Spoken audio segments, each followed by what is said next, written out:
Hi everybody. Been a while. Been a few crazy weeks. A lot of rain. Got behind on side jobs because they're outside. Had to catch up. Was down in Virginia visiting old friends from the fire department. And, modeling paperwork's in. So I had to get ready for getting booked, hopefully by the end of the month. And taking it more serious in the gym because this is real now. And not to mention acting class, which I'm surprisingly doing well. I don't know how. I assume Lilith is helping me. But the videos are going to be coming again, and they're going to be more professional here in a few days because I had to buy a ring light because I have to send out auditions that are properly lit and edited. And my acting teacher, had a very successful YouTube channel like back in the late 2000s, back when like 30,000 subscribers was huge. And, she's been an actor for at least 15 years. So she also showed me how to edit stuff. I'm like, oh. She's like, oh, you know how to edit? You have a YouTube channel. I'm like, edit? No. So things are going to be more professional in my very niche channel that is highly underrated. But on to my topic. Something, sadly, I have dealt with that I'm sure those of you on this channel have too. Yes, working a microphone is hard for me.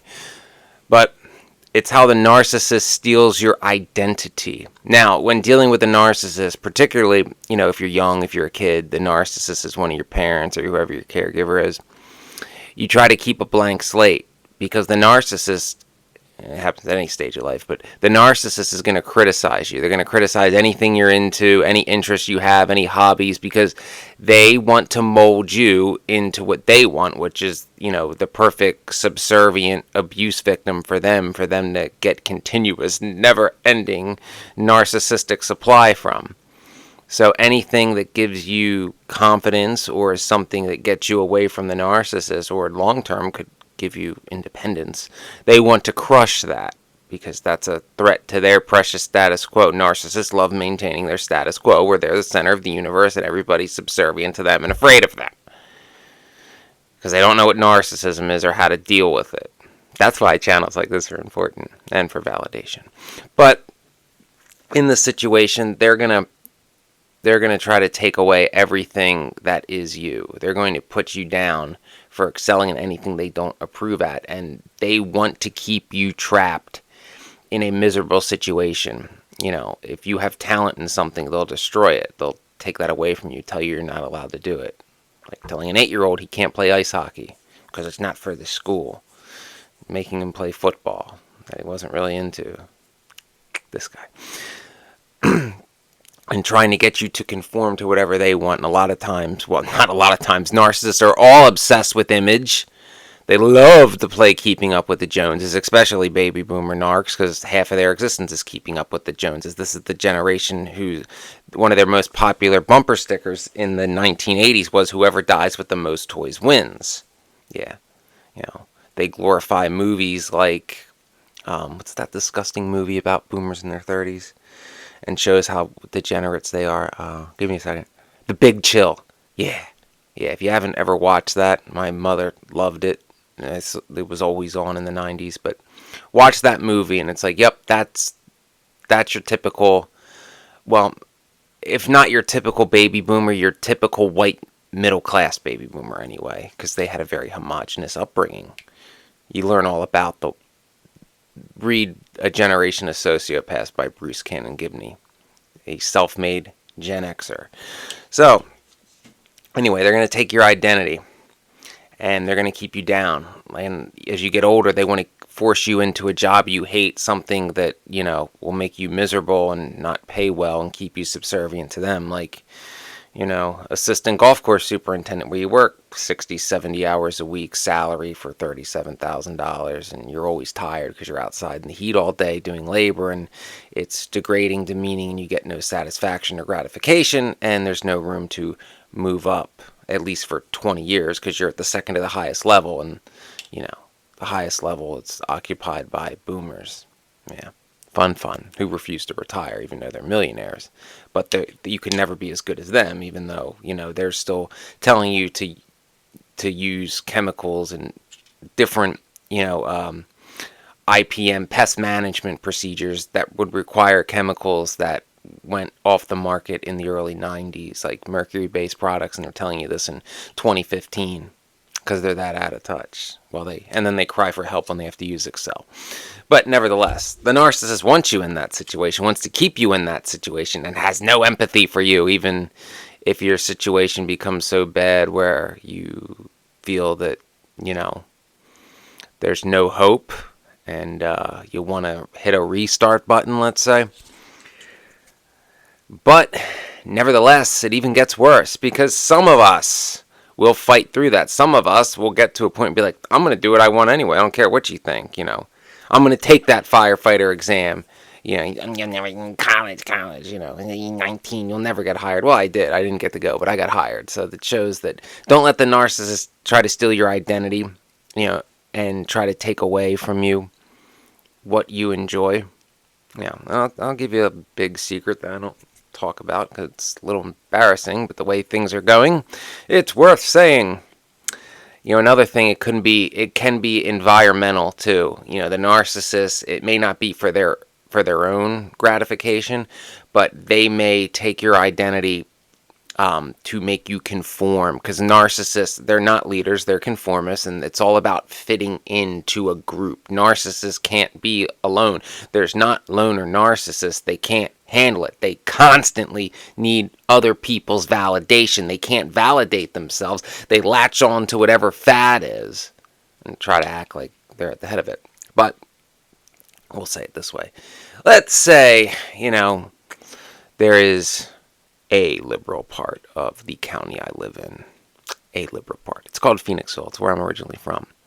And in that town, in the late 80s and early 90s, there was this eccentric little guy, who called himself a witch since he was 3 years old, but he had all kinds of stuff he'd dress up as, and he'd give little performances, and, just kind of like doing that, despite the fact being an introvert. And even the adults, found it, quite entertaining and quite detailed for a toddler, because,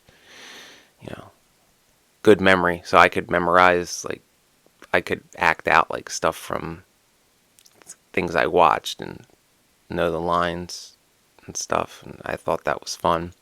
And at the time, the boy's mother, it's obvious the boy is me, was all about that, and boy, despite being the introvert, would get all the other little kids involved, and it was kind of a thing for a couple years. But then they move to a rural area instead of a suburban one, a very conservative, very what would typically be called redneck area, and the boy goes to school there. And this boy has shoulder length hair, 'cause he just likes it, and it's the early 90s, so hair metal was still a thing. So they were still on TV at that time. But, maybe this boy, first day at his new school, heard, I don't know where you came from, but you need to go back. And, wasn't really accepted there by the boys, other than the token Jewish kid. And the witch and the Jewish guy became really good friends. Yeah. Which witches and Jews have been doing since the Inquisition, at least in Italy. So then all of a sudden, what the mother thought was encouraging the little guy to do no longer was acceptable, and kind of beat it out of him that that's bad, that's wrong. And for the record, I was always portraying masculine roles. I mean, you would say, yeah, but you were a witch, a good part of that time. I was, but I was always a boy witch. And that wasn't really acceptable back then. Kind of got a little attention, because our little things got attention in our little community. But then there was a little newspaper article about it. And I'm just saying, there might have been, an article that could have inspired an episode of a popular sitcom at the time where a boy wanted to dress up as a witch. Yeah. Yes, there's an episode of Roseanne where DJ, the son, dresses up as a witch, and I found it funny that that episode came out a year after, like, this little local news story was done. So whether or not somebody saw it, I don't know, but the timing and the fact that I don't think, especially in the late 80s, early 90s, there were very many little boys who really, really, really wanted to be witches and would not accept the term warlock either. I didn't know why, I just didn't like it, and now I know it's witch is a witch, either gender, but I refuse to accept that title. Anyway, so there's that. But when you get any level of anything that you succeed at, like say that 8-year-old who couldn't play ice hockey at 14 was finally able to because he could pay for it because he was working at a farm part-time and was pretty good at it. They made him assistant captain. Then all of a sudden the narcissist is all about it. Like they're watching the NHL, and all of a sudden they're so in the hockey. They hated it, because it wasn't for the school. In other words, if you can't strut around in a Letterman's jacket, there's no purpose of it, because then the narcissist can't be like, that's mine, because we all heard this, good or bad. You're a reflection on me. How many times have you heard your narcissist say that? So if you achieve any amount of success, academically is another one, they'll put you down, tell you to settle, be like, you should just, be a landscaper. It doesn't matter that your IQ is 131. It's like, you're not in the club. And that's all that matters. At least here, anyway. So, but then if you transcend what they want for you, and other people notice, which is crucial, other people have to notice and approve, then all of a sudden the narcissist is like, man, they get that from me, and me. They'll take your success and claim it as their own. They'll co-opt your success. Yeah.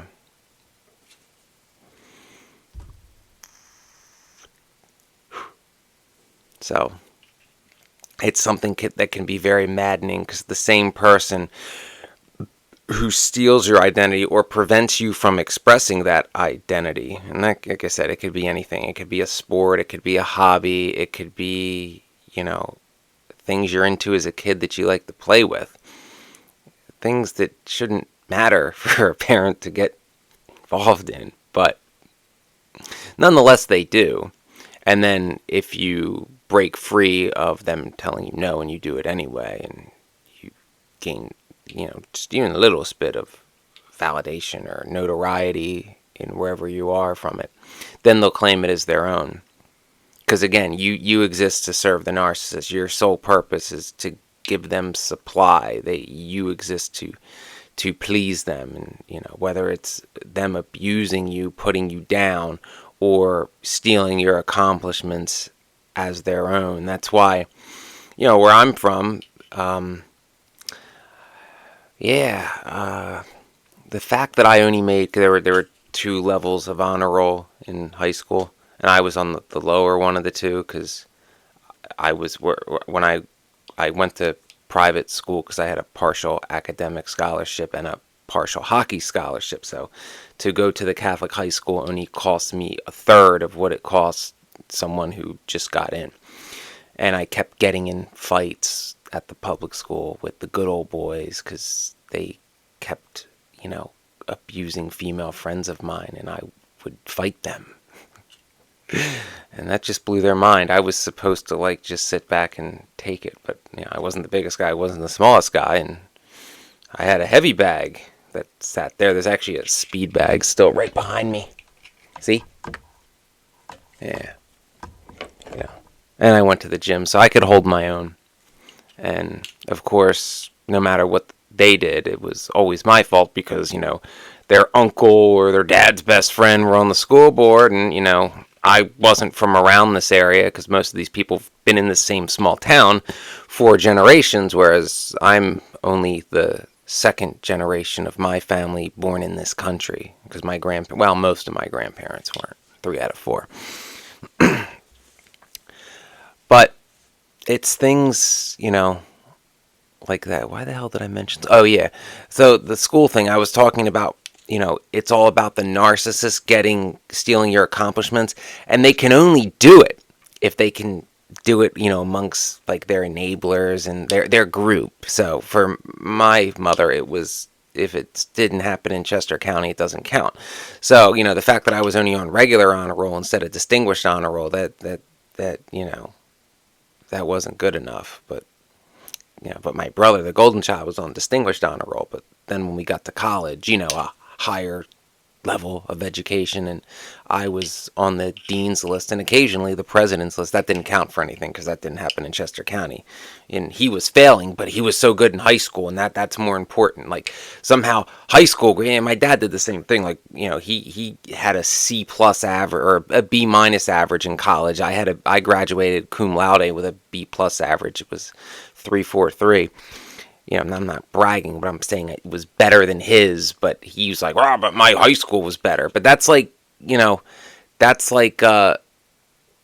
two pro athletes going at it, and one's, record, let's say baseball. One guy's batting record's way better than the others, but the one who's is worse is like, well, my batting average in the minors is better. It's like, yeah, we're competing at a higher level now. That's not relevant. It's things like that, and they'll use mental gymnastics like that to justify everything they do. Anything like conformity, so you can't be an outlier. If you're a 5-year-old boy who likes to put on little skits half the time as a witch, that's bad, because that stands out in a bad way, especially in a very conservative area. And I put on the green paint and everything. Like, I looked like a little mini Wicked Witch of the West. I had a broomstick, a hat, a cape, I had all black. I mean, I was full on, like, wanted to be a witch. Wasn't identifying as female. I would say I'm a boy witch. I was a boy who is a witch, just like how I am to this day. So, but that was not acceptable because, you just don't do that. Why? I can't tell you, but you just don't. And it got attention a little. When I say it got attention, the local community all thought it was weird. So some local paper did a story about it, and I might have been on the local news. Like, not like the networks, but like the local news. But yeah, they were quite embarrassed about that, and I wasn't allowed to do that anymore. Yeah, couldn't wear my witch gear. And I would do it like once a week. So, and I then didn't like to do my little skits anymore because just wasn't acceptable, because people around here don't think it's cool. It doesn't matter, like, it was cool when at the old neighborhood in the liberal area, which was at that time, like, well, it's still to this day, it's a very heavily gay community, and it was even then. It was like their only safe haven back then. Yeah. But see, you know what I mean? It's stuff like that. There's no consistency. It's like, it's not what you're doing is unacceptable. It's like, well, it doesn't fit in, so you can't do that here. And everything's about fitting in conformity, and the hell with that. But I literally, hopefully none of you dealt with that aspect, because I literally live in an area where the main thing to do is like stay in your high school clique and live like that throughout life. Like, high school doesn't end, really. Anyway, the main point is that the narcissist will take your identity and try to take what makes you you and to make you into something that you are not, for the sole purpose not to protect you or not to better you, to make you subservient to them and to be their pawn into what they want you to be. And be careful, because when you're remembering all this, you got to remember all the bad, because you tend to remember the good. Like, my mom taught me how to cook. I like that. I wanted to learn how to cook. And same with my dad, who was in the Marines for a little bit before I was born. I wasn't a military brat. That was when he was a young man, like right after university. I had the heavy bag and the speed bag, and he taught me how to fight. And I know to this day a couple like nerve pinch martial arts moves, because my dad wasn't a martial artist, but he had some training in the Marines, some form of martial arts during that time. But, that was cool to learn how to fight, because it, not that I haven't gotten in a fight in over 10 years, but, there was a time in my life where that was a useful skill to have, as it is for most young men. And it's useful for, women to be able to defend themselves, particularly in university. And I would recommend pepper spray or a taser too. I'd say a revolver, but you got to be 21 to legally obtain a carry permit in any state. But regardless, this is getting long because I haven't done a video in a while, but be aware if you're remembering instances like this where you had something you enjoyed, or you wanted to pursue something that you had an interest in, and the narcissist prevented you from doing it and couldn't even tell you why. This doesn't, a friend of mine said the other day, oh yeah, I went through the same thing. My family wouldn't buy me a horse. It's that's not the same thing. A lot of people can't afford to have a horse. They're expensive and they're not practical unless you're Amish. Me putting on skits didn't cost anything. Yeah. I never got the obsession with little girls and horses, and most of them got them. It's expensive. It's a lot of maintenance. It's not practical.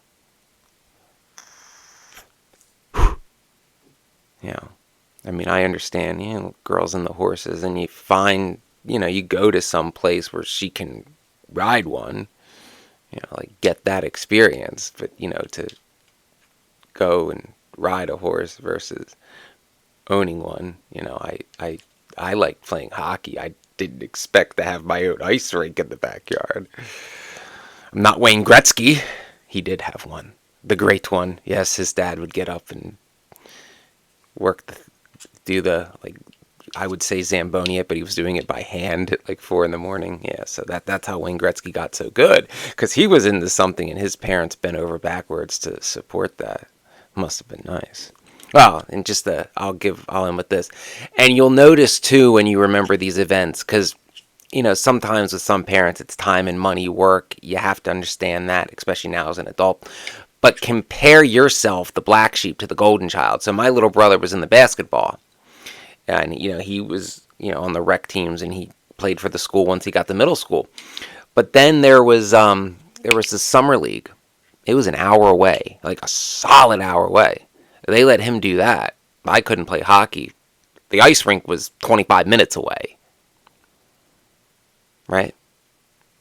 And the only, for him it's the school. See, because if you're wearing your school colors, it's different. Even though hockey, the level I competed at was higher than the high school teams, because there's the rec team, the high school team, the tier 2 team, which is me, and I competed with teams all over the mid-Atlantic states, like Pennsylvania, New York, Delaware, New Jersey, Maryland, as opposed to just around the local area. And then there's the tier 1 teams, and they compete nationally, and that was $10,000 a year even then, and I wasn't good enough, and I had no desire to play at that level, because then your whole life is hockey, and that was a bit much. The neighbor did.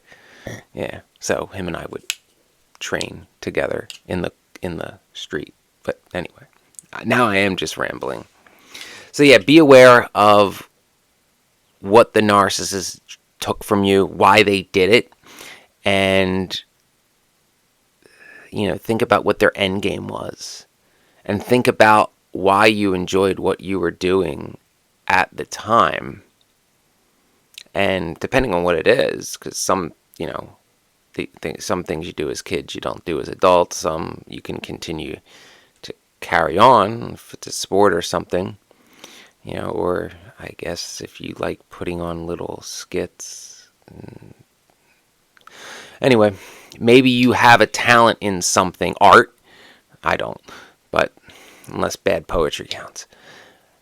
If you have a talent in something that you enjoy, that you were prevented from pursuing, well, now's the time to pursue it, because it'll make you happier. And depending on what it is, it could become a career, or more logically, it could become like a side job, and everybody can use extra income. And if you're going to do like a side job, isn't it better to do something you actually also enjoy, to kind of get paid to do a hobby, like making a YouTube channel that makes no money, but like virtually no money, but even if you get just a little bit of money, it's and you're enjoying doing it anyway, that's kind of a win, right?